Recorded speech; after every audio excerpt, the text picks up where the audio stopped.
All right, well, sticking with DC, we got some interesting news here from Senator Bernie Sanders, a proposal that he's putting forward, introducing legislation to impose a 60% tax on billionaires' wealth gains from March 18th through the end of the year. Now, he's saying that the funds will be used to pay for out-of-pocket healthcare expenses for all Americans for a year. And Miles, when we talk about just the implications of this, or I guess who would be on the hook, I know we have a full screen here looking at what Amazon CEO Jeff Bezos, what he would pay, what Elon Musk would pay, what Mark Zuckerberg would pay. But I mean, from where it goes from here, it sounds like a non-starter. But what do you think?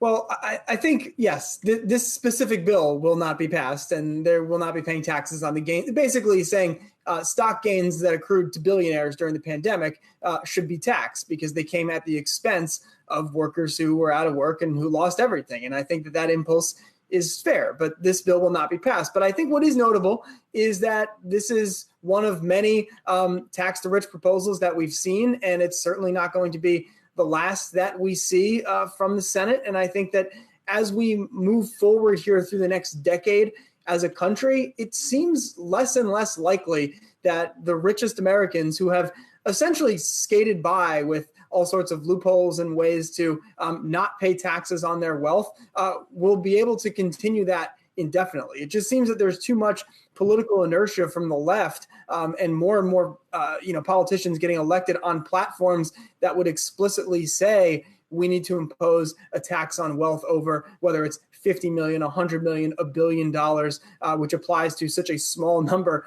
of Americans. It would seem likely that this is, this is just part of a theme that I think will eventually matter for the richest Americans. It's not going to matter right now, but I think that this is probably coming probably sooner than many of these wealthy Americans would like to believe. But on the other hand, John Paulson's, throwing a Trump fundraiser, and Steve Schwartzman's giving him $3 million. These guys are also worried about it too. So I don't think it's the craziest thing to see a world in which 100 billionaires, Mark Zuckerberg got $100 billion now. I think there's a world in which some of that is taxed at a rate that it hasn't been before. I'm starting to wonder if this is something that could gain support beyond the traditional left. I mean, 60% is high, yes.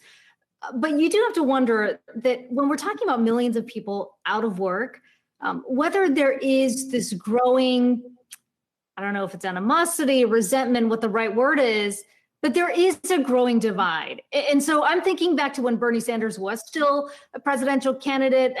Elizabeth Warren also put forward the wealth tax, and we're talking, different formats here, but there seemed to be more, it seemed like that was more dismissed back then. I feel like there is some momentum here that's gaining that says, look, at a time when the US is struggling in a very significant way, there's got to be a way to narrow this divide that exists. And I'm not sure what kind of form that takes, but you have to wonder if there's increasing support for taxing the rich or going after the rich in some way, especially when the divide is so big. Yeah, well, there certainly is some support when you take into account how many people and how many supporters Bernie Sanders and Elizabeth Warren had during their campaign. So there certainly is support for that, but whether or not it will be broader support here beyond just the far left, that's a big question going forward.